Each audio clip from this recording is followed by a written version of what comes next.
지금 당장 일어나! 지금 당장 일어나!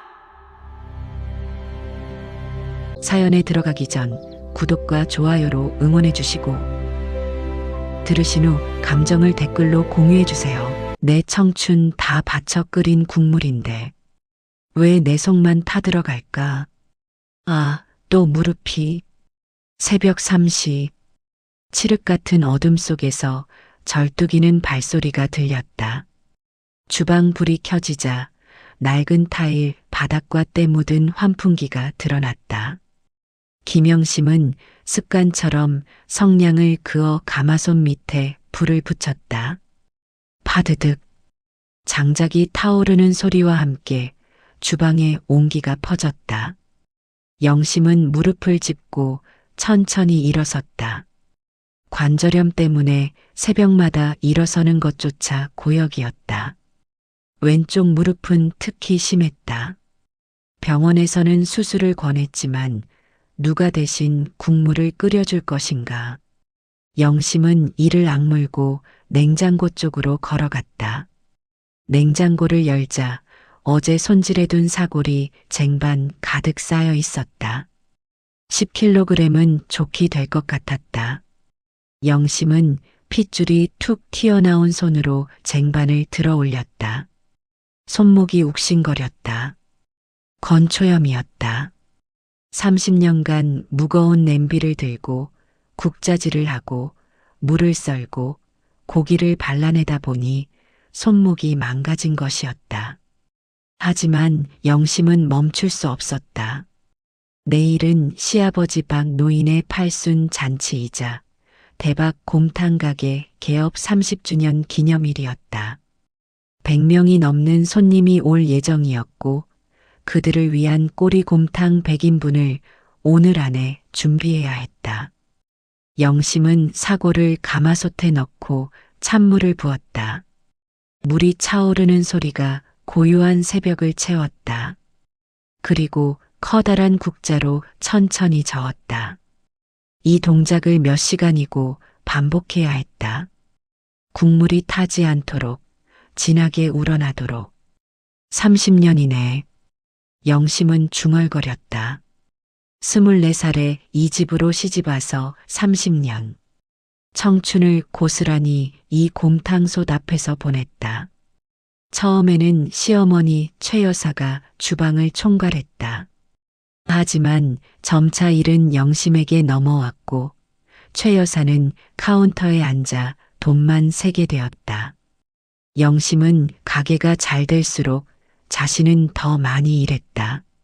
새벽 3시에 일어나 국물을 끓이고 오전 10시에 가게 문을 열고 밤 10시에 문을 닫고 정리를 마치면 자정이 넘었다. 하루 20시간을 일했다. 쉬는 날은 1년에 설날과 추석 이틀뿐이었다. 그 사이 첫째 형님 부부는 서울에서 편하게 살았다. 명절 때나 얼굴을 비추고 그마저도 빈손으로 왔다. 대신 어머니, 저희 사업 자금이 좀 필요해서요라며 손을 벌렸다. 최 여사는 흔쾌히 돈을 주었다. 가게 수익금에서 영심이 땀 흘려 번 돈이었지만 영심의 입김은 전혀 닿지 않았다. 영심은 월급도 받지 못했다. 가족인데 무슨 월급이냐는 것이 최 여사의 논리였다. 영심은 용돈조차 남편 철민에게 손 벌려야 했다.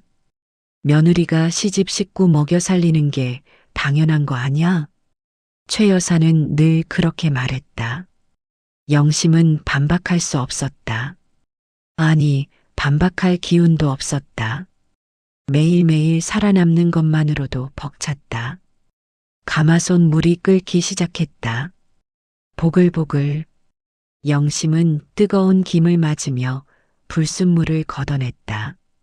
거품과 기름때가 국자 위로 떠올랐다.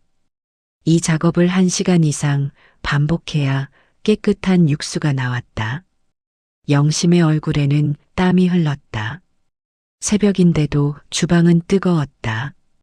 가마솥의 열기, 환풍기가 제대로 작동하지 않는 낡은 시설. 영심은 앞치마로 얼굴을 닦았다. 문득 창밖을 보니 아직 어두웠다. 마을은 고요했고 개 짖는 소리만 가끔 들렸다. 세상 사람들은 모두 자고 있을 시간. 하지만 영심은 깨어 있었다. 언제나 그랬듯이 내가 왜 이렇게 사는 걸까? 영심은 또 중얼거렸다. 하지만 답은 없었다. 그저 습관처럼, 의무처럼 하루를 버텨냈다. 1시간쯤 지났을까? 사골에서 뽀얀 국물이 우러나기 시작했다. 영심은 양파, 대파, 마늘을 넣었다. 그리고 다시 저었다. 손목이 더 욱신거렸다. 진통제를 먹어야 할 시간이었다. 영심은 주방 서랍을 열었다. 안에는 진통제가 한 통 가득 들어 있었다. 영심은 물 없이 알약 2개를 입에 털어넣고 꿀꺽 삼켰다. 쓴맛이 목구멍을 타고 내려갔다. 이것도 습관이 되네. 영심은 쓴웃음을 지었다. 진통제 없이는 하루도 버틸 수 없는 몸이 되어버렸다. 다시 솥 앞으로 돌아왔다. 국물이 점점 진해지고 있었다. 영심은 맛을 봤다. 아직이었다. 최소 6시간은 더 끓여야 했다. 오늘 하루도 길겠네. 영심은 한숨을 쉬며 작은 의자에 앉았다. 잠깐만이라도 쉬고 싶었다. 하지만 앉자마자 다시 일어나야 했다. 국물이 타면 안 되니까. 시계를 보니 새벽 4시 30분. 2시간 후면 시어머니 최 여사가 일어날 것이었다. 그리고 영심에게 이것저것 지시할 것이었다. 양파는 왜 이렇게 크게 썰었냐? 국물색이 왜 이래? 손님 오면 뭐 대접하려고 이 모양이냐? 영심은 미리부터 가슴이 답답했다. 하지만 어쩔 수 없었다. 이것이 영심의 인생이었다. 30년 동안 변하지 않은, 앞으로도 변하지 않을, 아니, 변할 수 없을 것 같은. 영심은 다시 국자를 들고 국물을 저었다. 기계처럼, 로봇처럼. 감정을 끄고 생각을 멈추고 그저 손을 움직였다. 가마솥에 김이 모락모락 피어올랐다. 그 김 속에 영심의 청춘이, 꿈이, 눈물이 섞여 있었다. 하지만 아무도 알아주지 않았다. 가족들은 그저 맛있는 곰탕만 기대했다. 맛있으면 됐지. 누가 만들었는지가 뭐가 중요해. 최 여사가 예전에 했던 말이었다. 영심은 그 말이 가슴에 비수처럼 박혔다. 자신은 그저 도구였다. 곰탕을 만드는 기계. 새벽 5시. 동쪽 하늘이 조금씩 밝아오기 시작했다. 영심은 여전히 솥 앞에 서 있었다. 그리고 내일을 걱정했다. 팔순 잔치, 100명의 손님, 형님 부부의 방문. 또 무슨 일이 생길까? 또 무슨 말을 들을까? 영심은 불안했지만 동시에 체념했다. 어차피 버텨내야 했다. 언제나 그랬듯이, 그래, 내일도 버티자. 모레도 버티고. 영심은 스스로를 다독이며 국자질을 계속했다. 끝이 보이지 않는 터널 속을 걷는 기분이었다. 하지만 영심은 몰랐다. 내일 모든 것이 바뀔 것이라는 것을, 30년의 인내가 폭발할 것이라는 것을. 지금은 그저 새벽의 고요 속에서 혼자 곰탕을 끓이고 있을 뿐이었다. 오전 9시. 영심은 6시간째 솥 앞을 지키고 있었다. 국물은 이제 제법 뽀얗게 우러났다. 하지만 아직 부족했다. 최 여사의 까다로운 입맛을 통과하려면 최소 12시간은 끓여야 했다. 영심은 무릎을 짚고 일어서려 했다. 그런데 다리에 힘이 풀렸다. 휘청. 영심은 급히 벽을 붙잡았다. 어지러웠다. 새벽부터 한 끼도 못 먹고 계속 서 있었으니 당연했다. 후. 영심은 깊게 숨을 들이마셨다. 진정하려 애썼다. 하지만 무릎 통증이 심해져 참기 힘들었다. 관절이 삐걱거리는 것 같았다. 바로 그때였다. 부웅 마이너스. 밖에서 고급 승용차 엔진 소리가 들렸다. 영심은 창문 너머로 고개를 내밀었다. 검은색 대형 세단이 가게 앞에 멈춰섰다. 서울 번호판이었다. 형님네구나. 영심은 중얼거렸다. 예상은 했지만 마음이 무거워졌다. 차 문이 열리고 박성훈과 이미란 부부가 내렸다. 성훈은 명품 브랜드 로고가 선명한 골프 점퍼를 입고 있었고, 미라는 명품 선글라스에 최신 핸드백을 들고 있었다. 미라는 차에서 내리자마자 손으로 코앞을 휘저었다. 여기 오면 맨날 느끼는 건데 공기가 왜 이래. 고길 있네 좀 봐. 성훈도 인상을 찌푸렸다. 시골이 다 그렇지 뭐. 빨리 들어가자고. 두 사람은 트렁크에서 백화점 쇼핑백 여러 개를 꺼냈다. 선물이라기보다는 본인들이 쇼핑한 물건들로 보였다.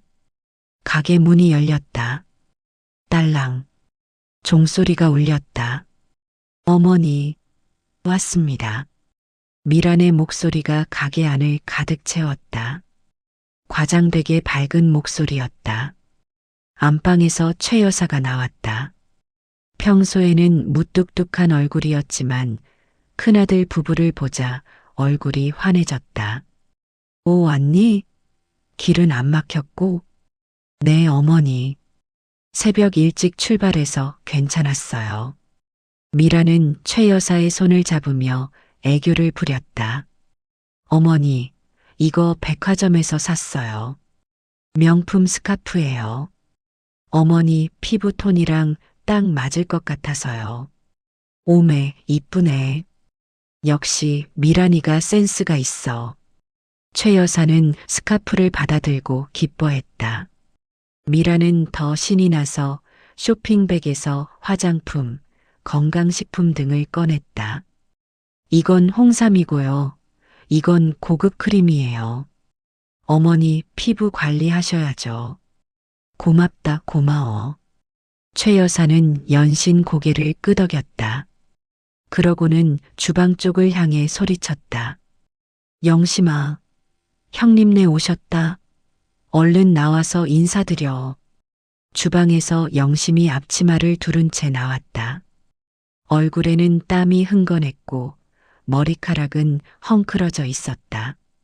손에는 국자를 들고 있었다. 형님, 형수님, 오셨어요. 영심은 허리를 굽혀 인사했다. 무릎이 아파 제대로 인사도 힘들었지만 참았다. 미라는 영심을 위아래로 훑어봤다. 그리고 코를 찡그렸다. 동서, 환기 안 시켰어? 집안이 왜 이렇게 고기 냄새로 찌든 거야? 죄송해요. 오늘 국물을 많이 끓여서. 에휴, 그래도 좀. 우리 서울서 왔는데 첫인상이 이러면 어떡해. 미란의 핀잔에 영심은 고개를 숙였다. 최 여사는 영심에게 말했다. 영심아, 형님네 방 청소는 했겠지? 네, 어제 미리 해떴습니다. 그럼 과일 좀 깎아와. 그리고 차도 내오고. 네. 영심은 다시 주방으로 돌아갔다. 미라는 그 뒷모습을 보며 최 여사에게 말했다. 어머니, 동서 많이 늙었네요. 얼굴도 푸석하고. 그러게. 일은 많이 하는데 관리를 안 해서 그래. 그래도 좀 신경 쓰지. 저렇게 다니면 가게 이미지도 안 좋잖아요. 두 사람은 영심에 대해 평가하듯 이야기했다. 성우는 옆에서 신문을 펼쳐 들고 있었다. 주방에서 영심은 과일을 깎았다. 사과, 배, 귤. 정성스럽게 껍질을 벗기고 예쁘게 담았다. 그러다 칼에 손가락이 베었다. 아! 영심은 손가락을 입에 물었다. 피가 났다. 하지만 밴드를 붙이고 계속 과일을 깎았다. 멈출 수 없었다. 과일 접시를 들고 나가려는데 또 무릎에 통증이 왔다. 영심은 이를 악물고 걸었다. 절뚝거리는 걸음이었지만 최대한 티내지 않으려 했다. 거실로 나가니 최 여사와 미란이 소파에 앉아 명품 가방을 구경하고 있었다. 어머니, 이거 이번 시즌 신상이에요. 백화점에서 300만 원 주고 샀어요. 오메, 비싸다. 역시 우리 며느리는 품격이 있어. 영심은 조용히 과일 접시를 테이블에 내려놓았다. 아무도 영심을 쳐다보지 않았다. 영심아, 차는? 지금 끓이고 있습니다. 빨리 좀 해. 형님네 목마르시겠다. 네. 영심은 다시 주방으로 돌아갔다. 그리고 찬물을 끓였다. 손이 떨렸다. 진통제가 떨어져 가는지 통증이 심해졌다. 거실에서는 대화가 계속됐다. 어머니, 내일 잔치 준비는 다 됐어요? 응, 영심이가 다 하고 있어. 걱정 마. 다행이네요. 손님들 많이 오시죠? 100명 넘게 온대. 우와, 대단하다. 역시 우리 가게는 유명하니까. 미라는 우리 가게라고 말했다. 본인이 한 일은 전혀 없으면서도 마치 자신의 공인 양 말했다. 성훈이 끼어들었다. 어머니, 그런데 요즘 가게 수익은 어때요? 좋지. 손님들이 꾸준히 와.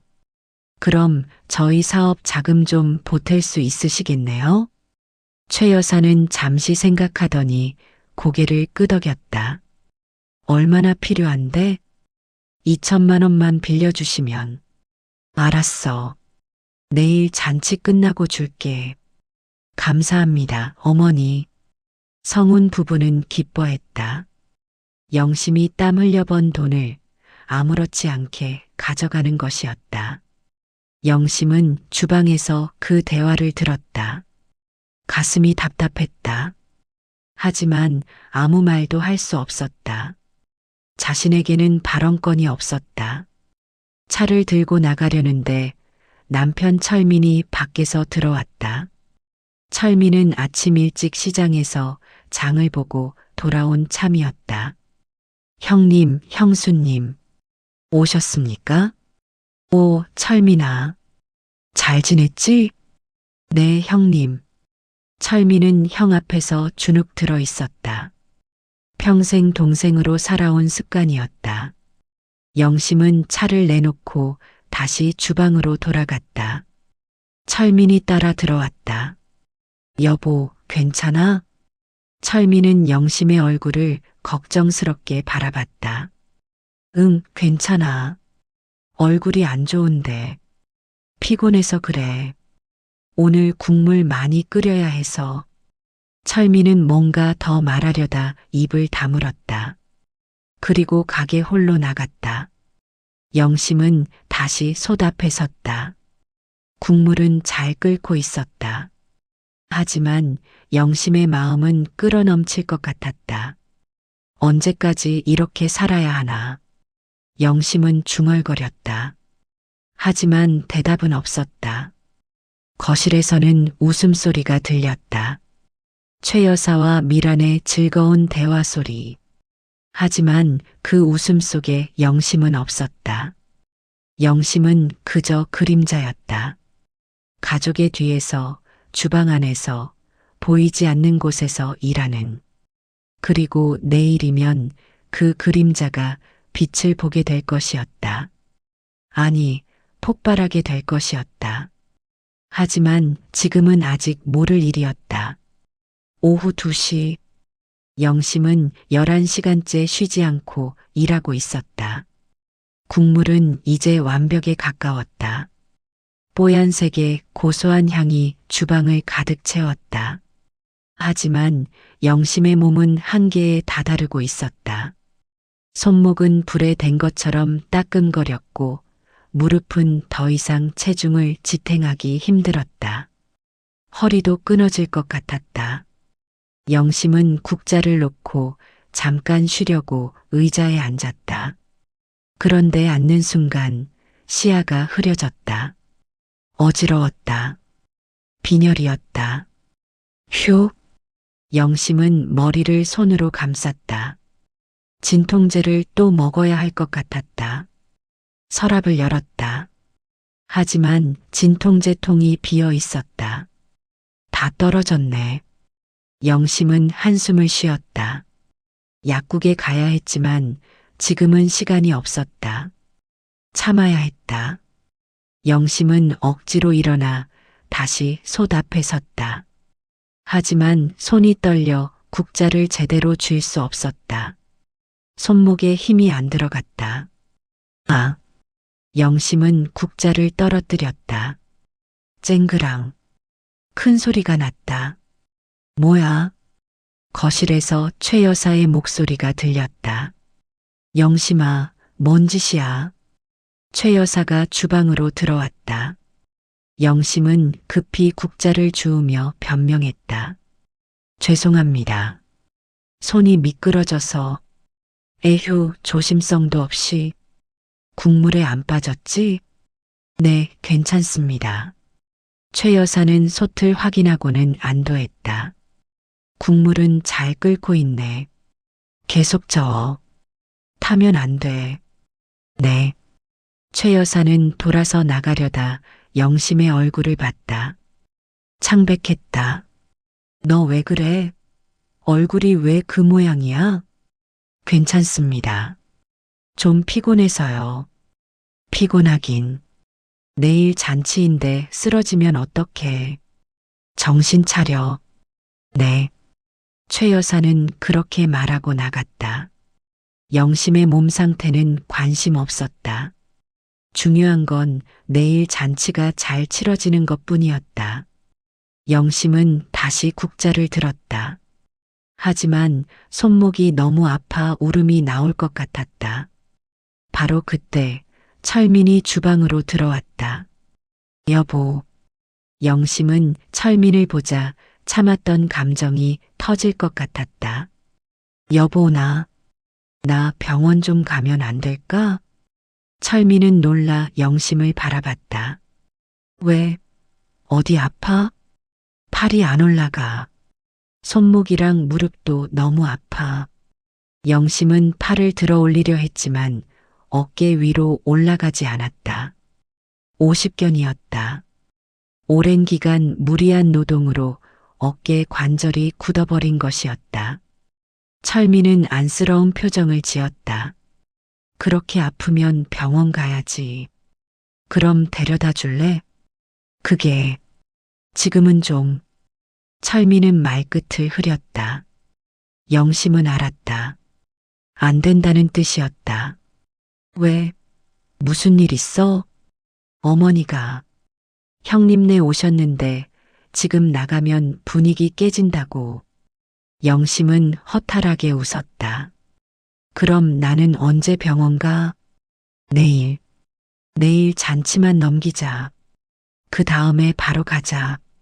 내일도 바쁜데 어떻게 가? 글쎄, 일단 모레. 철민의 대답에 영심은 고개를 떨구었다. 모레도 글피도 아마 못 갈 것이었다. 언제나 그랬듯이. 여보, 미안해. 잔치만 넘기면 꼭 데려갈게. 철민은 영심의 어깨를 토닥였다. 하지만 영심은 위로가 되지 않았다. 그래. 알았어. 영심은 체념했다. 철민은 미안한 표정으로 주방을 나갔다. 영심은 다시 혼자 남았다. 솥에서는 여전히 김이 피어올랐다. 영심은 국자를 들었다. 손목이 비명을 질렀지만 참았다. 참아. 내일까지만. 영심은 스스로를 다독였다. 하지만 눈물이 흘렀다. 억울했다. 서러웠다. 화가 났다. 왜 자신만 이렇게 살아야 하나? 왜 아파도 병원 한 번 못 가나? 왜 가족들은 자신의 고통을 모르는가? 아니, 모르는 게 아니었다. 외면하는 것이었다. 영심은 눈물을 닦고 국을 저었다. 눈물이 국물에 떨어졌다. 짠맛이 더해졌을 것이었다. 저녁 6시. 가족들이 저녁 식사를 했다. 영심이 준비한 밥상이었다. 꼬리곰탕, 깍두기, 김치, 나물 반찬들. 최 여사, 성운, 미란, 철민, 그리고 박노인까지 모두 식탁에 앉았다. 영심만 주방에서 설거지를 하고 있었다. 와, 국 맛 좋은데? 미란이 말했다. 그럼 30년 전통이야. 최 여사가 자랑스럽게 말했다. 어머니가 직접 만드세요? 아니, 영심이가 하지. 근데 내가 레시피 다 알려줬어. 최 여사는 마치 본인이 다 한 것처럼 말했다. 영심은 주방에서 그 말을 들었다. 쓴웃음이 났다. 내일 잔치 때도 이 맛이면 손님들 만족하시겠네요. 그럼 우리 가게 곰탕은 소문났어. 성운이 끼어들었다. 그나저나 어머니, 가게 확장 계획은 없으세요? 확장? 네, 요즘 프랜차이즈가 대세잖아요. 우리 가게도 체인점 내면 대박 날 것 같은데. 최 여사는 고개를 저었다. 그런 건 잘 모르겠고, 그냥 이렇게 하던 대로 하는 게 편해. 에이, 어머니. 시대가 변했어요. 생각 좀 바꾸셔야죠. 성운의 말에 최 여사는 불쾌한 표정을 지었다. 내가 뭘 알아? 가게 운영도 안 해본 주제에. 하긴 했죠. 서울에서 사업하잖아요. 그 사업이 잘 되기는 하냐? 성운은 입을 다물었다. 사실 그의 사업은 계속 적자였다. 그래서 자꾸 최 여사에게 돈을 빌리는 것이었다. 식사가 끝나고 사람들은 거실로 이동했다. 영심은 설거지를 했다. 그릇이 산더미였다. 손목이 아파 죽을 것 같았지만 해야 했다. 1시간 후 설거지를 마친 영심은 주방 바닥에 주저앉았다. 더 이상 못 버티겠다는 생각이 들었다. 철민이 주방으로 들어왔다. 여보, 괜찮아? 응. 좀 쉬어. 내가 마저 할게. 아니야, 괜찮아. 영심은 일어서려 했지만 다리에 힘이 없었다. 철민이 부축했다. 여보, 너 진짜 안 좋아 보여. 병원 가야 해. 내일 끝나고. 아니야, 지금 가자. 철민이 결심한 듯 말했다. 하지만 바로 그때 최 여사의 목소리가 들렸다. 철민아, 뭐해? 나와서 형님이랑 이야기 좀 해. 철민은 망설였다. 영심을 보고 거실을 보고. 여보, 미안. 잠깐만. 철민은 영심을 의자에 앉히고 거실로 나갔다. 영심은 혼자 남았다. 또다시 나는 뭐지? 영심은 중얼거렸다. 가족인가 하인인가 아니면 그냥 도구인가. 30년을 살면서 단 한 번도 인정받은 적이 없었다. 감사하다는 말도 수고했다는 말도 들어본 적 없었다.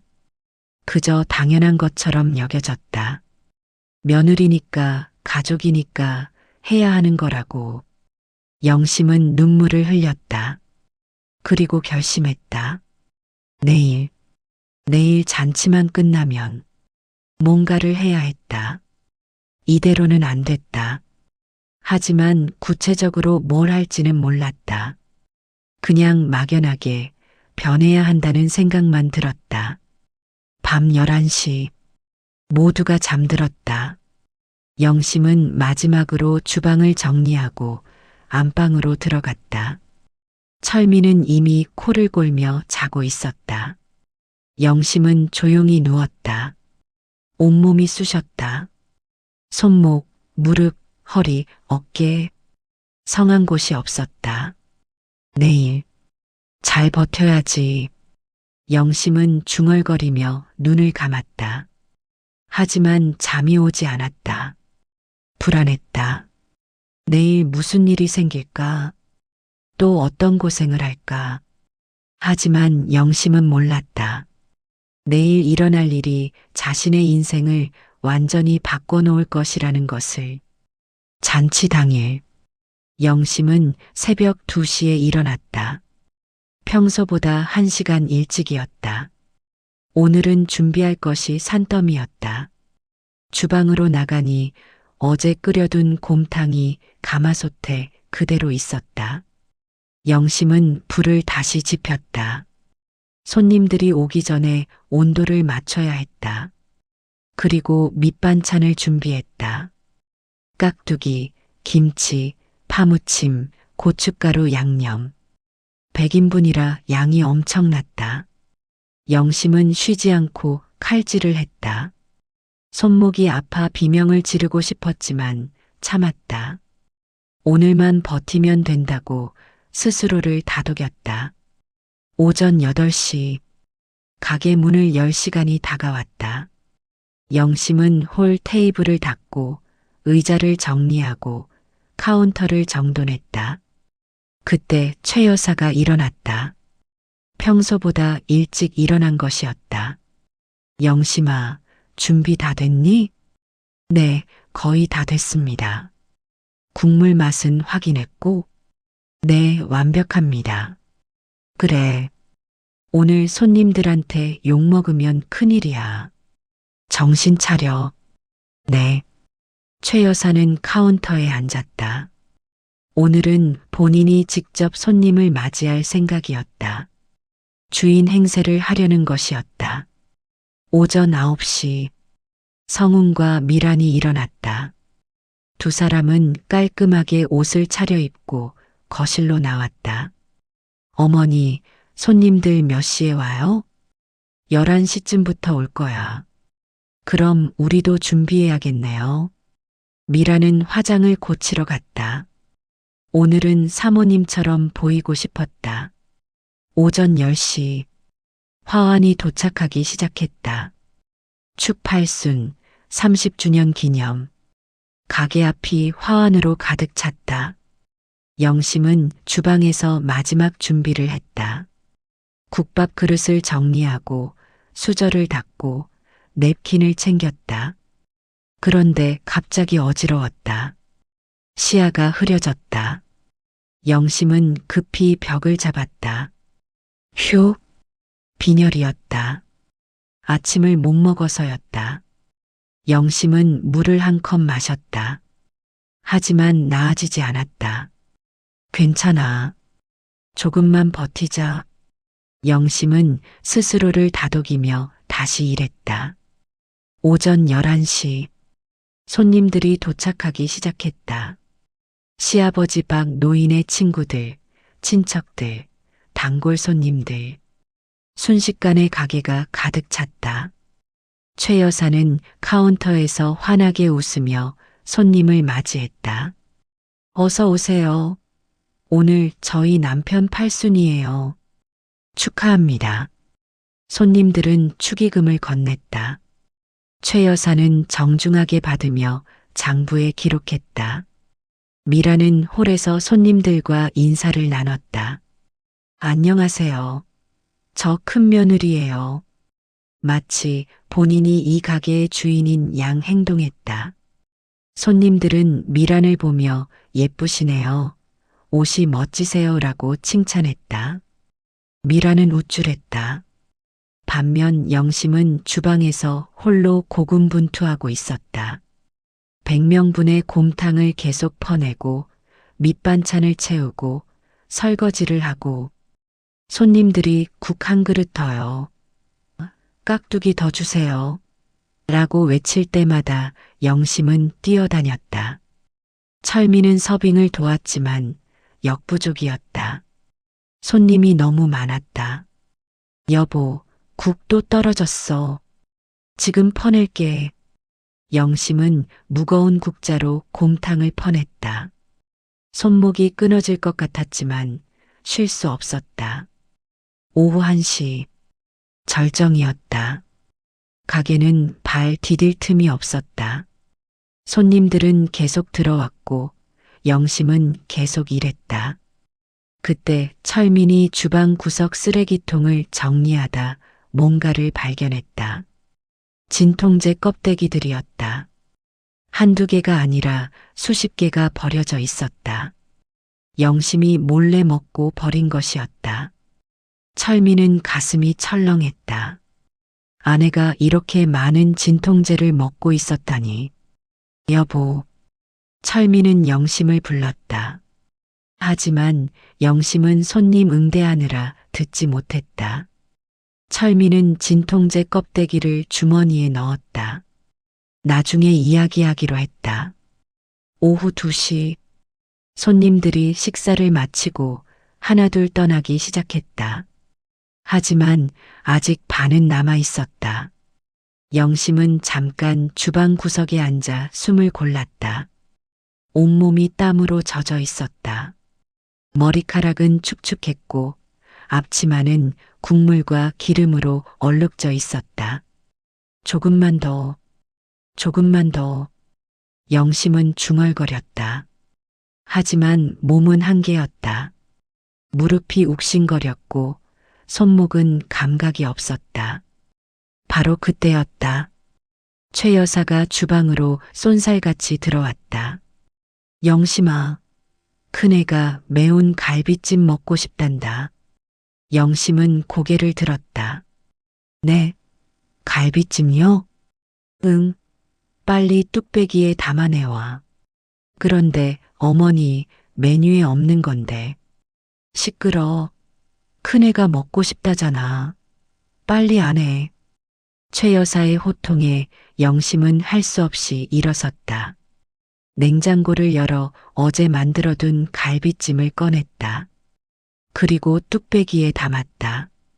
무거웠다. 3kg은 좋게 될 것 같았다. 영심은 뚝배기를 쟁반에 올렸다. 그리고 조심스럽게 들어 올렸다. 하지만 바로 그 순간 미끄러. 누군가 흘린 물기를 영심이 밟았다. 발이 미끄러졌다. 영심은 균형을 잃었다. 쟁반이 기울었다. 뜨거운 갈비찜 뚝배기가 공중으로 떠올랐다. 그리고 그대로 콰당 영심의 하반신 쪽으로 쏟아졌다. 으악! 영심의 비명이 가게 전체에 울려 퍼졌다. 영심은 바닥에 쓰러졌다. 뜨거운 갈비찜 국물이 치마와 앞치마를 적셨다. 펄펄 끓던 국물이었다. 영심은 뜨거운 열기에 비명을 질렀다. 으악! 뜨거워! 뚝배기는 바닥에 떨어져 산산조각 났다. 갈비찜이 사방으로 튀었다. 주방 바닥은 엉망이 되었다. 철민이 제일 먼저 달려왔다. 여보, 여보, 괜찮아? 철민은 영심을 부축하려 했지만 영심은 너무 아파 몸을 움직일 수 없었다. 뜨거워, 뜨거워. 영심은 계속 중얼거렸다. 다리가 화끈거렸다. 화상이었다. 최 여사가 주방으로 달려왔다. 하지만 그녀의 첫마디는 영심을 향한 것이 아니었다. 아이고, 이 귀한 2+1 한우갈비를 다 엎으면 어떡해. 최 여사는 바닥에 쏟아진 갈비찜을 보며 안타까워했다. 오늘 손님들 뭘 대접해? 이거 얼마짜리인데? 영심은 바닥에 쓰러진 채 최 여사를 올려다봤다. 믿을 수 없었다. 며느리가 다쳤는데 갈비 걱정을 먼저 하다니. 미란도 주방으로 들어왔다. 하지만 그녀도 영심을 걱정하지 않았다. 어머, 내 옷에 튈 뻔했네. 미라는 자신의 명품 원피스를 확인하며 뒤로 물러섰다. 성우는 주방 문 밖에서 고개만 내밀었다. 괜찮아요? 에휴, 조심성이. 비난조의 말투였다. 영심은 가족들을 보며 눈물을 흘렸다. 서러웠다. 억울했다. 화가 났다. 어머니, 저 좀, 뭐, 괜찮잖아. 조금 뜨거웠을 뿐이지. 빨리 일어나서 치워. 최 여사는 영심에게 소리쳤다. 철민이 끼어들었다. 어머니, 지금 사람이 다쳤는데 어떡해. 닥쳐. 손님들 있는데 조용히 해. 최 여사의 호통에 철민은 입을 다물었다. 영심은 철민을 보며 눈으로 호소했다. 도와달라고. 병원에 데려가 달라고. 철민은 영심을 일으켜 세웠다. 여보, 괜찮아? 병원 가야 해? 응. 너무 아파. 그럼 지금 가자. 철민이 영심을 부축해 나가려는데 최 여사가 막아섰다. 어딜 가? 손님들 아직 다 안 갔어. 어머니, 사람이 다쳤는데요. 다친 것 같지도 않은데 뭘. 그냥 좀 뜨거웠을 뿐이야. 찬물에 담그면 돼. 최 여사는 영심의 상태를 제대로 보지도 않고 판단했다. 영심은 울먹였다. 어머니, 저 진짜 아파요. 에이, 괜찮아. 내가 봤는데 별거 아니야. 빨리 정리하고 다시 일해. 최 여사는 단호하게 말했다. 영심은 절망했다. 가족들은 자신을 걱정하지 않았다. 갈비가 더 중요했고, 손님이 더 중요했고, 가게가 더 중요했다. 영심은 다쳤지만 그것은 중요하지 않았다. 철민은 어머니와 아내 사이에서 갈등했다. 하지만 결국 어머니의 말을 따랐다. 여보, 일단 찬물에 좀 담그고, 손님들 보내고 병원 가자. 여보. 영심은 남편을 보며 눈물을 흘렸다. 배신감이 들었다. 철민은 영심을 화장실로 데려갔다. 그리고 찬물에 다친 부위를 담갔다. 잠깐만 참아. 금방 손님들 보낼게. 철민은 미안한 표정으로 말하고 다시 홀로 나갔다. 영심은 화장실에 혼자 남았다. 찬물에 다리를 담그고 있었지만 통증은 사라지지 않았다. 거울을 봤다. 눈물 범벅이 된 얼굴이 보였다. 초라했다. 비참했다. 나는 뭐지? 영심은 중얼거렸다. 30년을 이 집을 위해 살았는데 이게 대접인가? 다쳤는데도 걱정은 안 하고 갈비 타령만 하고 빨리 일하라고 닥달하고 이게 가족인가? 영심은 쓴웃음을 지었다. 1시간쯤 지났을까? 철민이 화장실로 왔다. 여보, 손님들 다 갔어. 병원 가자. 응. 영심은 일어섰다. 다리가 욱신거렸지만 걸을 수는 있었다. 철민이 부축해서 밖으로 나왔다. 최 여사와 미라는 거실에서 축의금을 세고 있었다. 어머니, 병원 다녀올게요. 그래. 빨리 다녀와. 저녁 준비해야지. 최 여사는 돈 세는데 정신이 팔려 있었다. 영심은 그 모습을 보며 가슴이 답답했다. 차를 타고 병원으로 향했다. 가는 내내 영심은 말이 없었다. 철민이 조심스럽게 물었다. 여보, 많이 아파? 응, 미안해. 어머니가 그러셔서. 괜찮아. 영심은 짧게 대답했다. 하지만 괜찮지 않았다. 전혀. 병원에 도착해 진찰을 받았다. 의사는 심각한 표정을 지었다. 이거 2등도 화상입니다. 전치 8주 정도 나올 것 같은데요. 8주요? 철민이 놀라 물었다. 네, 제대로 치료 안 하면 흉터 남습니다. 당분간 푹 쉬셔야 해요. 의사의 말에 영심은 한숨을 쉬었다. 8주, 2달 가까이 쉬어야 한다는 뜻이었다. 하지만 가능할까? 가게는 누가 운영하나? 최 여사가 용납할까? 영심은 불안했다. 치료를 받고 병원을 나왔다. 다리에는 붕대가 감겨 있었다. 걷기 불편했다. 집으로 돌아오니 저녁 시간이었다.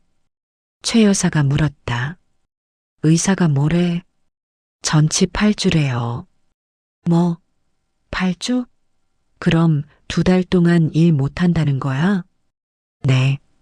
최 여사의 얼굴이 굳었다. 에휴, 큰일이네. 그럼 가게는 누가 해? 영심의 건강 걱정은 전혀 없었다. 오직 가게 걱정뿐이었다. 영심은 안방으로 들어가 누웠다. 몸도 아팠지만 마음은 더 아팠다. 철민이 들어와 옆에 앉았다. 여보, 푹 쉬어. 내가 가게 도울게. 고마워. 철민은 영심의 손을 잡았다. 하지만 영심은 손을 빼냈다. 혼자 있고 싶어. 알았어. 철민은 나갔다. 영심은 혼자 남았다. 천장을 보며 눈물을 흘렸다. 이제 어떻게 하지? 영심은 중얼거렸다. 앞으로가 막막했다. 하지만 영심은 몰랐다. 이것이 끝이 아니라 시작이라는 것을, 변화의 시작이라는 것을, 그리고 곧 모든 것이 뒤집힐 것이었다. 영심이 안방에 누운 지 사흘이 지났다. 화상은 생각보다 심각했다. 다리 전체에 붉은 물집이 잡혔고 걷기조차 힘들었다. 의사는 절대 안정을 강조했지만 이 집에서 안정이란 사치였다. 첫째 날 최 여사는 안방 문을 두드렸다. 영심아, 아침 준비 안 해? 영심은 누운 채로 대답했다. 어머니, 저 일어날 수가 없어요. 에휴, 그럼 철민이가 하라고 해야겠네. 근데 그 사람이 제대로 할까? 최 여사는 영심의 상태는 묻지도 않고 가게 걱정만 했다. 둘째 날 미란이 안방에 들어왔다. 동서, 주방이 엉망이던데? 정리 좀 해놔야 하는 거 아냐? 영심은 어이가 없었다. 형수님, 저 지금 다쳐서. 그래도 정리는 해놔야지.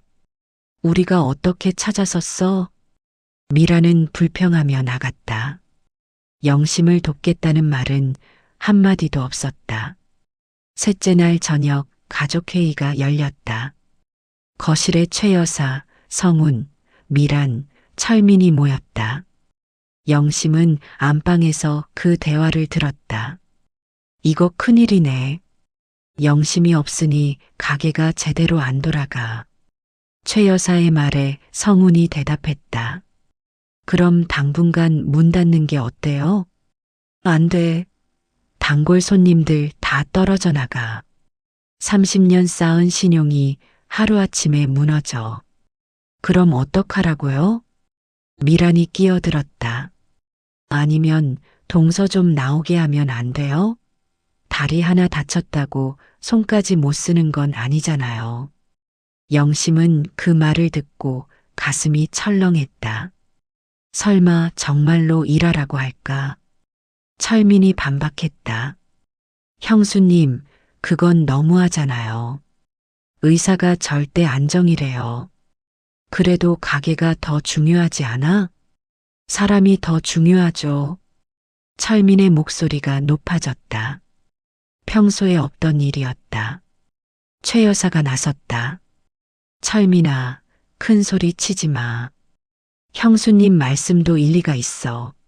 어머니, 어차피 며칠만 있으면 좋아질 거 아냐. 그때까지만 참으면 되지. 철민은 할 말을 잃었다. 영심은 안방에서 눈물을 흘렸다. 가족들은 여전히 자신을 걱정하지 않았다. 오직 가게만 중요했다. 그날 밤 철민이 안방으로 들어왔다. 표정이 어두웠다. 여보, 들었어. 다 들었어. 영심은 차갑게 말했다. 미안해. 내가 막았어. 절대 일 시키지 않을게. 그래봤자 소용없어. 며칠 못 가. 아니야. 내가 끝까지 지킬게. 철민은 영심의 손을 잡았다. 하지만 영심은 손을 빼냈다. 이제 지쳤어. 당신한테도, 이 집한테도. 여보, 혼자 있고 싶어. 나가줘. 철민은 망설이다 방을 나갔다. 영심은 혼자 남아 천장을 바라봤다. 생각이 복잡했다. 이대로 계속 살 수는 없었다. 뭔가 해야 했다.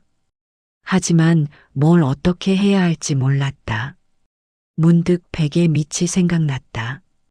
영심은 손을 넣어 낡은 대학 노트를 꺼냈다. 30년간 써온 일기장이었다.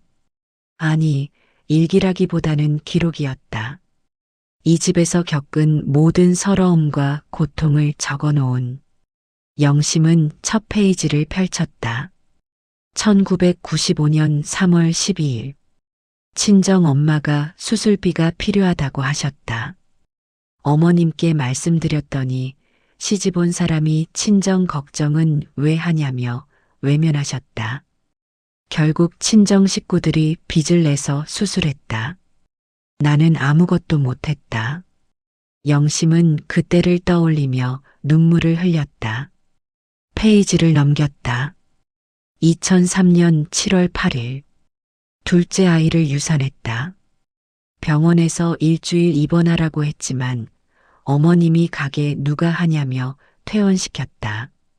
다음 날 새벽부터 주방에 섰다. 몸이 너무 아파서 울었다. 영심은 손으로 배를 쓰다듬었다. 잃어버린 아이. 제대로 애도할 시간도 없었다.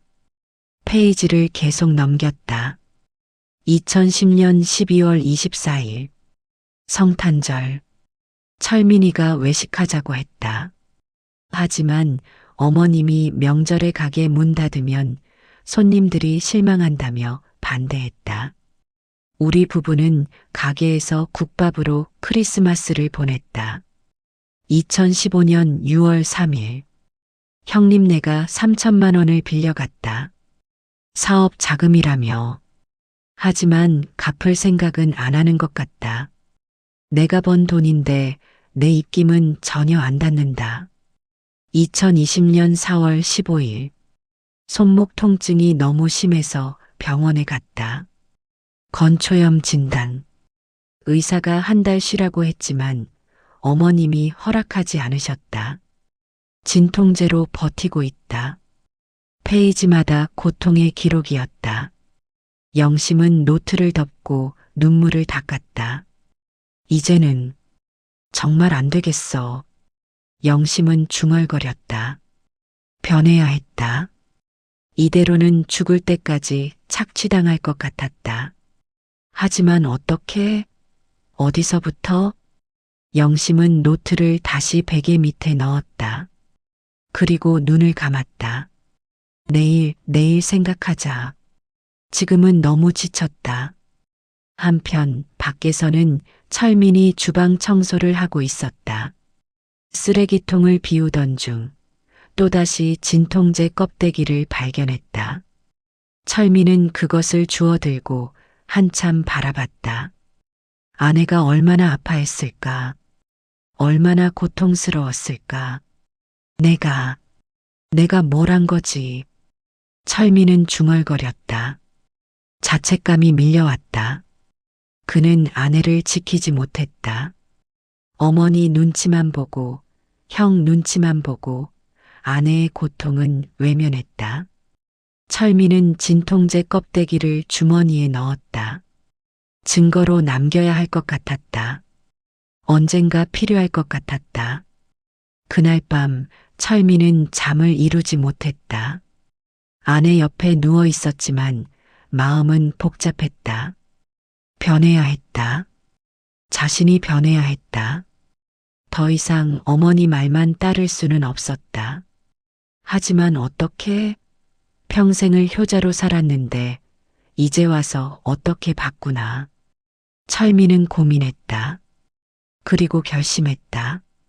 아내가 회복되면 진지하게 이야기하자. 이 집을 떠나는 것도 고려하자. 그렇게 두 사람은 각자의 방에서 변화를 꿈꿨다. 하지만 변화는 생각보다 빨리 그리고 격렬하게 찾아올 것이었다. 일주일 후 영심의 상태는 조금 나아졌다. 붕대를 풀고 조심스럽게 걸을 수 있게 되었다. 하지만 여전히 통증은 심했다. 최 여사는 영심이 걸을 수 있다는 것을 확인하자마자 닥달하기 시작했다. 영심아, 이제 좀 나은 것 같은데? 주방 일 좀 도와줘. 어머니, 의사가 아직 안정하라고. 안정은 무슨? 걸을 수 있으면 일할 수 있는 거지. 가게가 망하게 생겼어. 영심은 할 수 없이 주방으로 나갔다. 하지만 오래 서 있을 수 없었다. 다리가 욱신거렸다. 철민이 말렸다. 어머니, 아직 일러요. 좀 더 쉬게 해주세요. 너는 닥치고 있어. 내가 뭘 안다고. 최 여사의 호통에 철민은 입을 다물었다. 영심은 억지로 국을 끓였다. 하지만 1시간도 못 버티고 쓰러질 뻔했다. 철민이 부축해서 안방으로 데려갔다. 여보, 이러다 큰일 나. 어머니한테 확실히 말해야 해. 소용없어. 어머니는 안 들으실 거야. 그래도 됐어. 그냥 참을게. 영심은 체념했다. 철민은 안타까웠지만 어쩔 수 없었다. 그날 밤 철민은 영심이 잠든 후 안방을 정리했다. 병원 갈 때 챙길 짐을 준비하려던 참이었다. 그러다 베개 밑에서 뭔가 딱딱한 것을 발견했다. 낡은 대학 노트였다. 이게 뭐지? 철민은 노트를 펼쳤다. 그리고 첫 페이지를 읽었다. 1995년 3월 12일. 친정 엄마가 수술비가 필요하다고. 철민은 계속 읽었다. 페이지를 넘길수록 가슴이 답답해졌다. 2003년 7월 8일. 둘째 아이를 유산했다. 유산? 철민은 몰랐다. 아내가 유산을 했다는 것을, 그것도 제대로 쉬지도 못하고 일했다는 것을. 손이 떨렸다. 페이지를 계속 넘겼다. 2010년 12월 24일. 성탄절. 외식하자고 했지만 2015년 6월 3일. 형님네가 3천만 원을 빌려갔다. 2020년 4월 15일. 손목 통증이 너무 심해서. 철민은 노트를 읽으며 눈물을 흘렸다. 아내가 이렇게 고통받고 있었다니. 30년 동안. 마지막 페이지에는 최근 기록이 있었다. 2025년 10월 20일. 오늘 잔칫날 다쳤다. 갈비찜이 쏟아져서 다리에 화상을 입었다. 하지만 어머님은 갈비가 아깝다고 하셨다. 나는 갈비보다 못한 존재인가. 30년을 이 집을 위해 살았는데 이게 대접인가? 철민은 노트를 부여잡고 오열했다. 내가 짐승이다. 철민은 자신을 자책했다. 아내가 이렇게 고통받는 줄 알면서도 외면했다. 어머니 편을 들었다. 형 편을 들었다. 아내 편은 한 번도 들어주지 않았다. 마누라 속이 썩는 줄도 모르고 철민은 한참을 울었다. 그리고 결심했다. 이제는 안 된다. 더 이상 어머니 말만 들을 수 없다. 아내를 지켜야 한다. 철민은 노트를 들고 밖으로 나갔다. 거실에는 최 여사, 성운, 미란이 TV를 보고 있었다. 어머니, 철민의 목소리가 떨렸다. 왜? 할 말이 있습니다. 뭔데? 철민은 노트를 테이블 위에 쾅 내려놓았다. 이게 뭡니까? 최 여사가 물었다. 영심이가 30년간 쓴 일기입니다. 읽어보십시오. 뭔 소리야? 며느리 일기를 왜 읽어? 읽어보세요. 어머니가 형님네가 영심이한테 뭘 했는지. 철민의 목소리가 높아졌다. 평생 처음 어머니에게 큰 소리를 치는 것이었다. 최 여사는 놀라 노트를 펼쳤다. 그리고 읽기 시작했다. 성운과 미란도 옆에서 함께 읽었다. 페이지를 넘길수록 세 사람의 얼굴이 굳어졌다. 철민이 말을 이었다. 유산한 걸 아십니까? 영심이가 둘째 아이를 유산했어요. 그런데 어머니가 퇴원시켜서 다음 날 바로 일했어요. 최 여사는 입을 다물었다. 친정 엄마 수술비도 못 보냈어요. 어머니가 막았으니까. 30년간 월급도 못 받았어요. 용돈도 제대로 못 받았어요. 그리고 형님네는 3천만 원 빌려가고 안 갚았죠? 영심이가 땀 흘려 번 돈인데. 성운이 변명했다. 그건 사업 자금이. 사업은 잘 되기는 합니까? 맨날 적자면서 돈만 축내는 거 다 알아요. 철민의 말에 성운은 고개를 숙였다. 미란이 끼어들었다. 그래도 가족인데 서로 도와야지. 도와요? 형수님은 뭘 도왔습니까? 명절 때 빈손으로 와서 대접만 받고 가잖아요. 그건 일손 하나 안 도우면서 동서가 일하는 꼴 보고도 모른 척 했잖아요. 미라는 할 말을 잃었다. 철민은 노트를 들어 올렸다. 여기 다 기록되어 있어요. 30년간의 고통이, 눈물이, 서러움이. 철민아, 진정해. 진정은 무슨. 형수님은 앉아서 돈 세고 네 사람은 골병 들었습니다. 철민의 목소리가 갈라졌다. 갈비가 아깝다고요? 사람이 다쳤는데 갈비 타령입니까? 최 여사는 얼굴이 붉어졌다. 그건 그때 당황해서. 당황? 사흘이 지났는데도 영심이 걱정은 안 하고 가게 걱정만 하셨잖아요. 그건 가게가 중요해서. 가게가 사람보다 중요합니까? 철민이 소리쳤다. 거실이 얼어붙었다. 평생 순종적이었던 철민의 폭발에 모두가 할 말을 잃었다. 철민은 숨을 고르며 말을 이었다. 어머니, 형님, 형수님. 이제 그만하십시오. 영심이는 더 이상 이 집의 하인이 아닙니다. 뭐, 하인? 그렇게 대했잖아요. 30년 동안. 최 여사는 입술을 깨물었다. 철민은 계속 말했다. 영심이 완전히 회복될 때까지 절대 일 안 시킬 겁니다.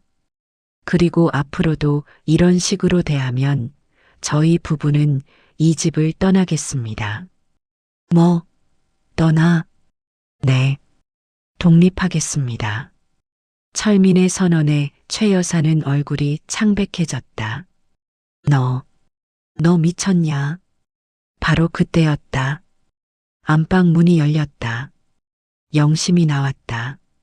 철민의 목소리를 듣고 깬 것이었다. 여보. 영심은 철민을 보며 눈물을 흘렸다. 고마웠다. 평생 처음으로 남편이 자신 편을 들어준 것이었다. 철민은 영심에게 다가가 안았다. 여보, 미안해. 진작 이렇게 했어야 했는데. 괜찮아. 고마워. 두 사람은 껴안고 울었다. 최 여사와 성운, 미라는 그 모습을 멍하니 바라봤다. 그리고 그날 밤 가족의 역학관계가 완전히 뒤바뀌기 시작했다. 제3막 뒤집힌 밥상. 며칠 후 분위기는 여전히 냉랭했다. 최 여사는 철민을 보면 인상을 찌푸렸고 성운 부부는 거실에만 틀어박혀 있었다. 영심은 안방에서 쉬고 있었다. 철민이 극구 말려서 일을 하지 않았다.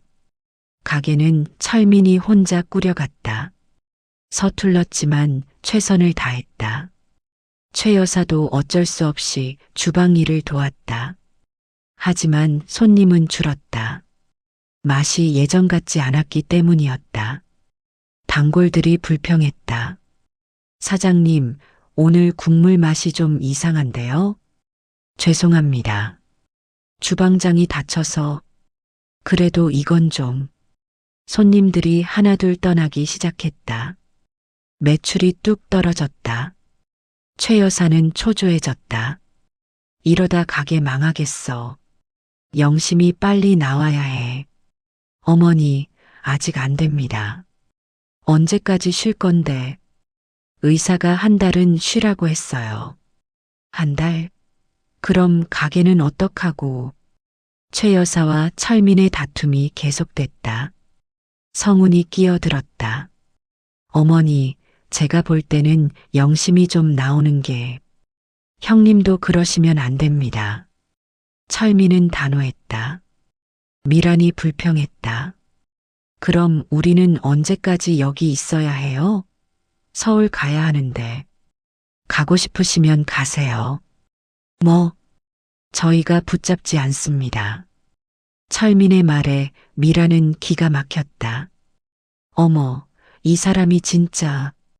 형수님, 그동안 저희 부부가 형님네한테 뭘 받았습니까? 오히려 드리기만 했죠.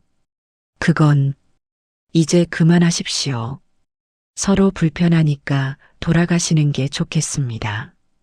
철민의 태도는 확고했다. 예전의 순종적인 모습은 온데간데 없었다. 성운이 화를 냈다. 야, 철민아. 내가 감히 형한테. 형님, 죄송하지만 저도 이제 제 가정을 지켜야 합니다.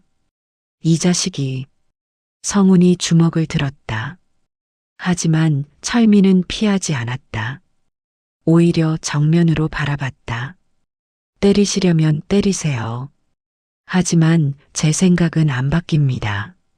성우는 주먹을 내렸다. 동생의 눈빛이 달랐다. 더 이상 예전의 약한 동생이 아니었다. 최 여사가 개입했다. 다들 진정해. 이게 무슨 꼴이야. 어머니, 저희 부부는 이제 독립할 생각입니다. 철민이 폭탄 선언을 했다. 독립? 네. 영심이 회복되면 따로 나가서 살겠습니다. 미쳤구나. 이 집을 버리는 게 아니라 독립하는 겁니다. 너희가 나가면 가게는 누가 해? 어머니가 하시든지, 형님이 하시든지, 아니면 직원을 쓰시든지. 철민의 대답에 최 여사는 할 말을 잃었다. 그때 안방 문이 열렸다. 영심이 나왔다.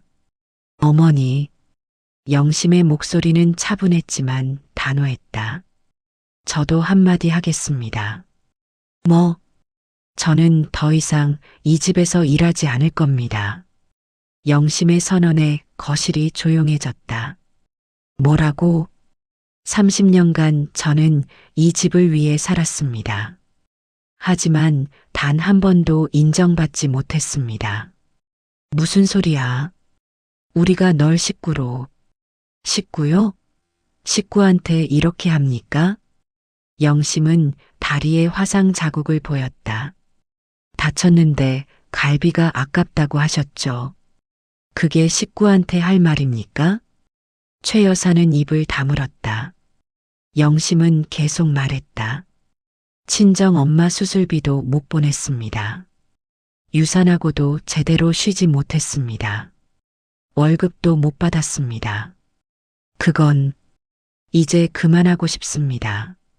저도 제 인생을 살고 싶습니다. 영심의 눈에는 눈물이 고였지만 목소리는 흔들리지 않았다. 미란이 비웃었다. 그럼 어디 가서 뭐 하려고? 나이가 몇인데. 그건 제가 알아서 할 일입니다. 에휴, 웃기네. 평생 주방 일만 하던 사람이. 형수님. 영심이 미란을 똑바로 쳐다봤다. 형수님은 제가 뭘 하는지 아십니까? 국 끓이고 밥하는 거 아냐? 저는 30년간 이 집의 레시피를 개발하고 관리하고 발전시켰습니다. 저 없으면 이 가게 못 돌아갑니다.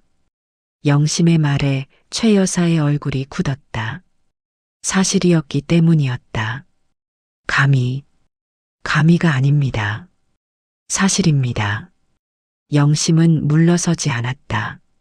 저 없이 가게 한번 돌려보세요. 얼마나 가는지. 최 여사는 할 말을 잃었다. 성훈이 끼어들었다. 에이, 그냥 하던 대로 하면 되지 뭐. 형님은 한 번이라도 주방 일 해보셨습니까? 그건 아니지만. 그럼 말씀하지 마세요. 영심의 단호함에 성훈도 입을 다물었다. 거실은 침묵에 휩싸였다. 그때였다. 복도 쪽에서 지팡이 소리가 들렸다. 또. 모두가 돌아봤다. 박 노인이 방에서 나오고 있었다. 치매 기운이 있어 평소에는 방에만 있던 시아버지였다. 그런 그가 지금 걸어 나오고 있었다. 아버지? 최 여사가 놀라 물었다. 박 노인은 거실로 걸어왔다. 걸음걸이가 생각보다 또렷했다. 그리고 지팡이를 바닥에 쾅 내리쳤다. 내가 모를 줄 알았냐. 박 노인의 목소리는 또렷했다. 치매 환자의 목소리가 아니었다.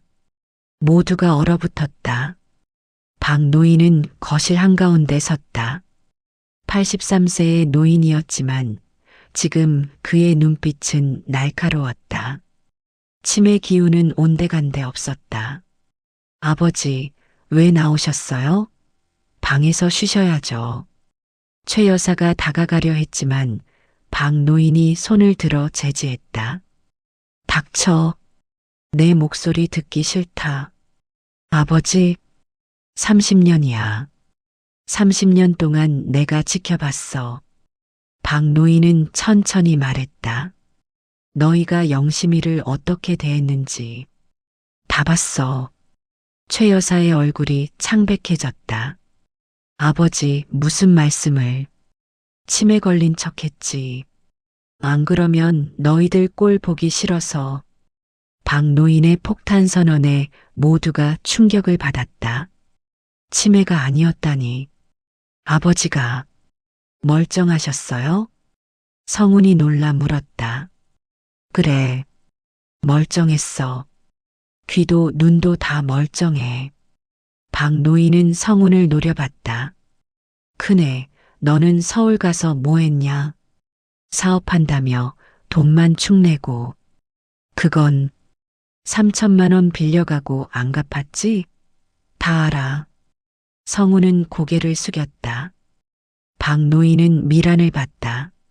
며느리, 너는 또 뭐야? 명절 때만 와서 빈손으로 대접받고. 죄송합니다. 일손 하나 안 돕고 동서 고생하는 꼴 보고도 모른 척했지? 미라는 할 말이 없었다. 박노인은 최 여사를 봤다. 그리고 너, 여보, 30년 동안 며느리한테 뭘 했어? 나는 가게를 위해서, 가게 먹여 살린 게 누군데? 박노인이 지팡이를 바닥에 내리쳤다. 영심이야. 영심이가 새벽부터 밤까지 일해서 이 집구석 먹여 살린 거야. 최 여사는 눈물을 흘렸다. 그래도 나는 시어머니로서. 시어머니? 너는 거머리였어. 며느리 등골 빼먹은 거머리. 박노인의 일갈에 최 여사는 무릎을 꿇었다. 여보, 미안해. 나도 몰랐어. 몰랐어? 알고도 모른 척한 거지. 박노인은 영심을 봤다. 표정이 부드러워졌다. 영심아, 네 아버님, 고생 많았다. 정말 고생 많았어. 박노인의 목소리에는 미안함이 가득했다. 괜찮습니다, 아버님. 아니야. 괜찮지 않아. 내가 막았어야 했는데 못 막았어. 아버님, 미안하다. 정말 미안해. 박노인은 영심에게 고개를 숙였다. 83세 노인이 며느리에게 사과하는 모습이었다. 영심은 눈물을 흘렸다. 아버님, 고개 드세요. 아니야. 사과해야 해. 박노인은 주머니에서 서류 봉투를 꺼냈다. 이게 뭐냐고? 유언장이야. 유언장? 최 여사가 놀라 물었다.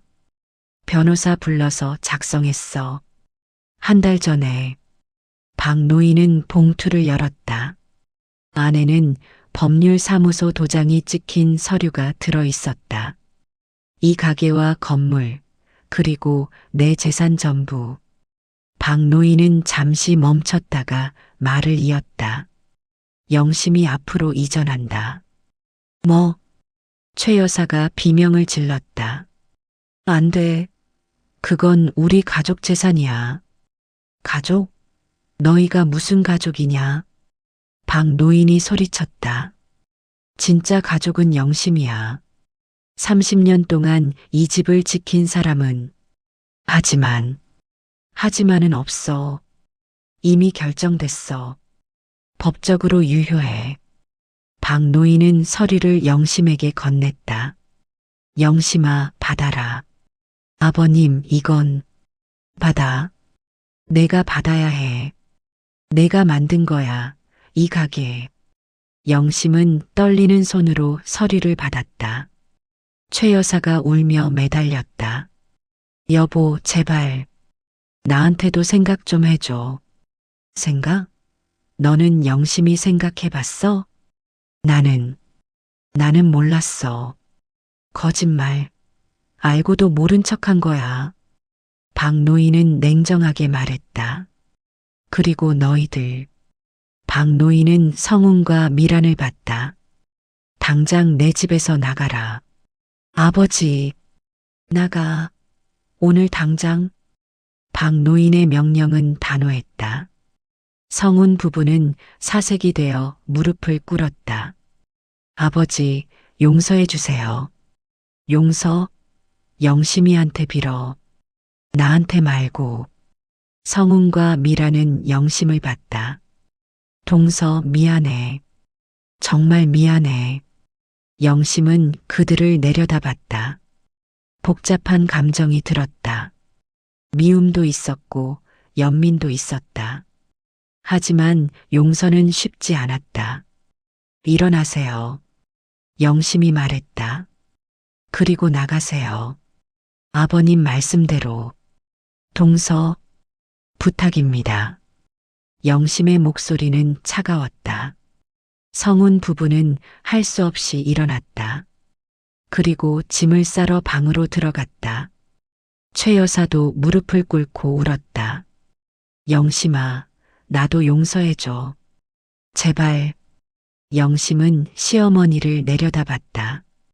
30년 동안 자신을 괴롭힌 사람. 하지만 이제는 초라하고 불쌍해 보였다.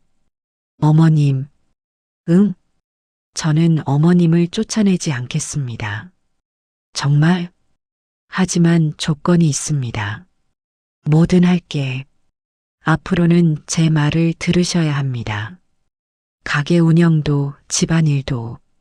최 여사는 고개를 끄덕였다. 알았어. 그렇게 할게. 그리고 저한테 사과하세요. 진심으로. 최 여사는 영심의 손을 잡았다. 미안해, 영심아. 정말 미안해. 내가 너무했어. 눈물이 주르륵 흘렀다.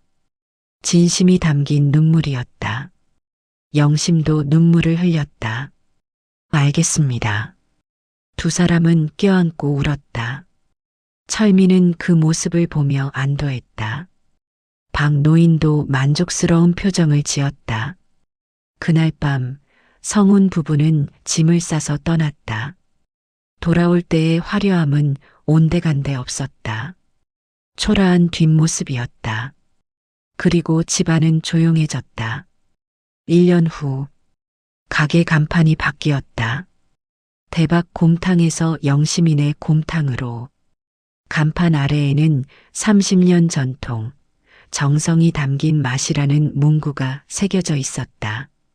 가게는 전과 다름없이 번창했다. 아니, 오히려 더 잘됐다. 영심이 직접 관리하니 맛이 더 좋아졌기 때문이었다. 하지만 가장 큰 변화는 영심 자신이었다. 더 이상 새벽 3시에 일어나지 않았다. 오전 8시에 일어나 여유롭게 준비했다. 주방에는 직원 3명을 고용했다. 영심은 레시피를 관리하고 지도했지만 직접 모든 일을 하지는 않았다. 카운터에는 영심이 앉았다. 손님들과 담소를 나누고 장부를 정리하고 여유를 즐겼다. 최 여사는 이제 홀 청소와 설거지를 도왔다. 며느리의 지시를 따르며 겸손하게 일했다. 철민은 서빙을 맡았다.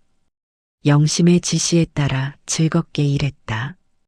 부부는 이제 진짜 파트너가 되었다. 사장님, 오늘도 맛있어요. 단골 손님이 엄지를 치켜 세웠다. 감사합니다.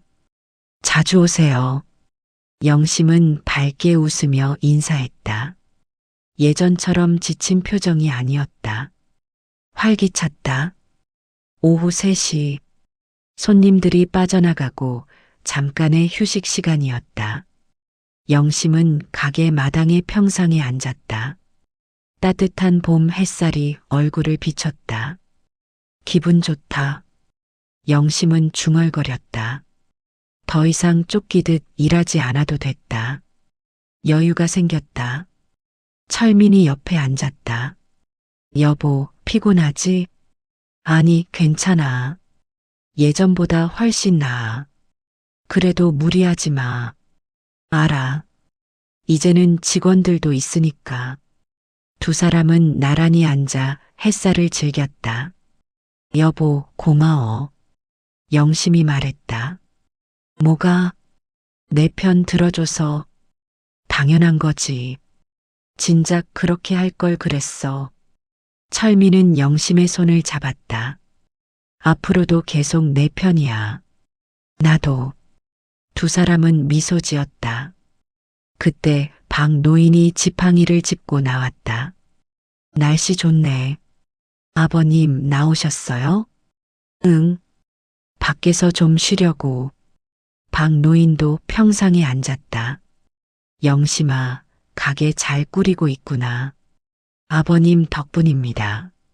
아니야. 내 실력이지.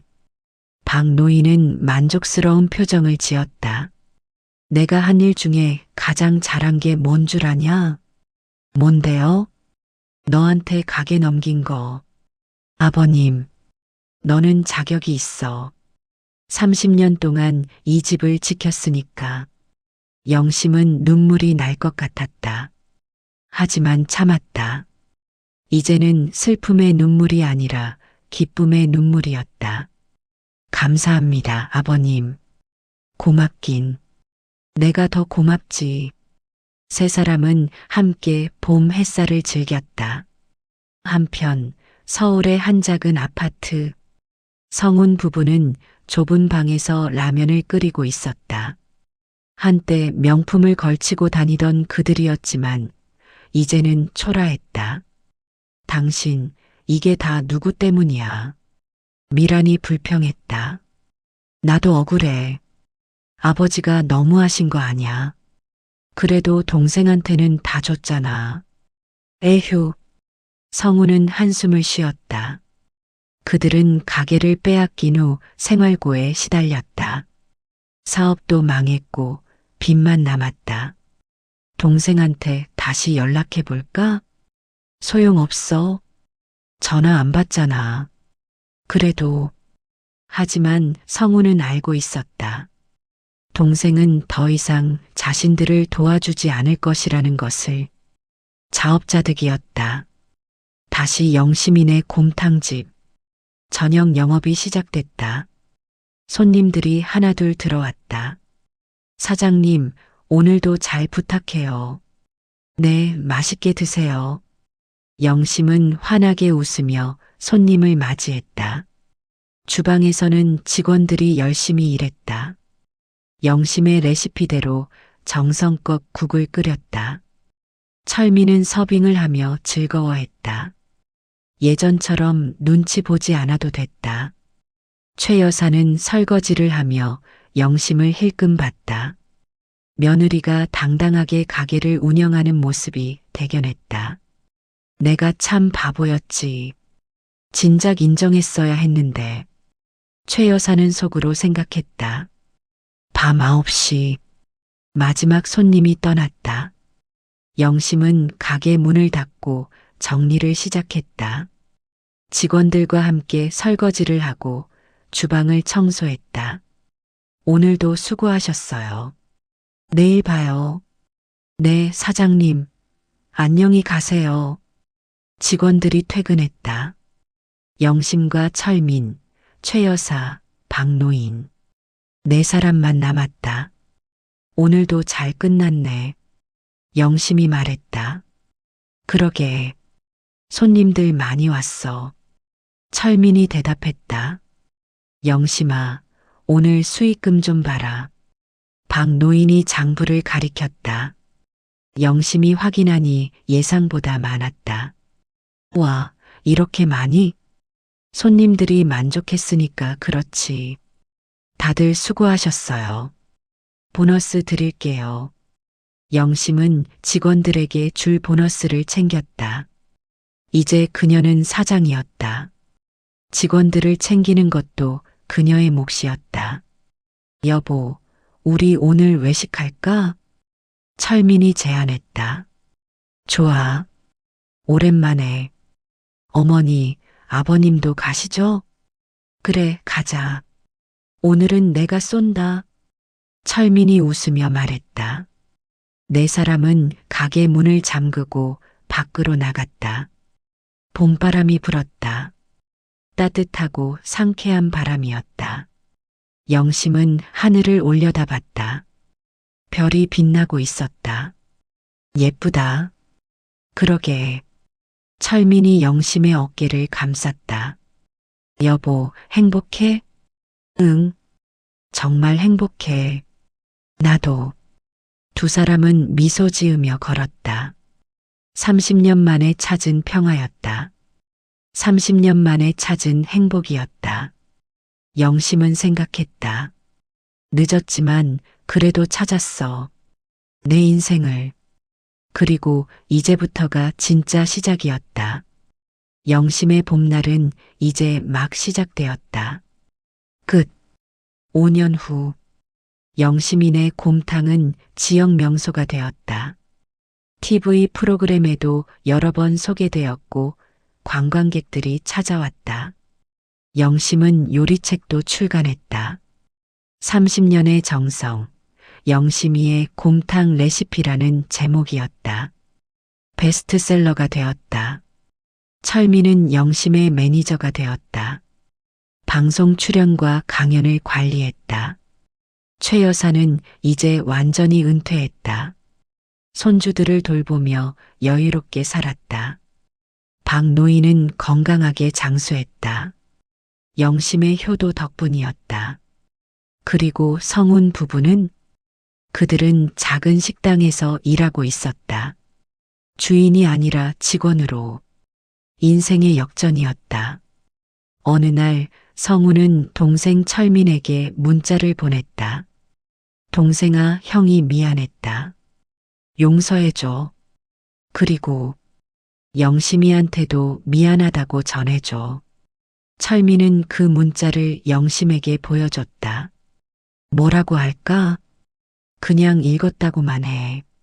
용서는 천천히. 시간이 필요해. 영심은 아직 형님 부부를 완전히 용서하지 못했다. 하지만 언젠가는 용서할 수 있을 것 같았다. 시간이 약이니까. 영심은 가게 마당에 앉아 석양을 바라봤다. 붉게 물든 하늘이 아름다웠다. 참 예쁘다. 영심은 중얼거렸다. 그리고 미소 지었다. 30년간의 눈물 끝에 찾은 평화. 이것이 진짜 인생이었다. 영심의 봄날은 계속될 것이었다.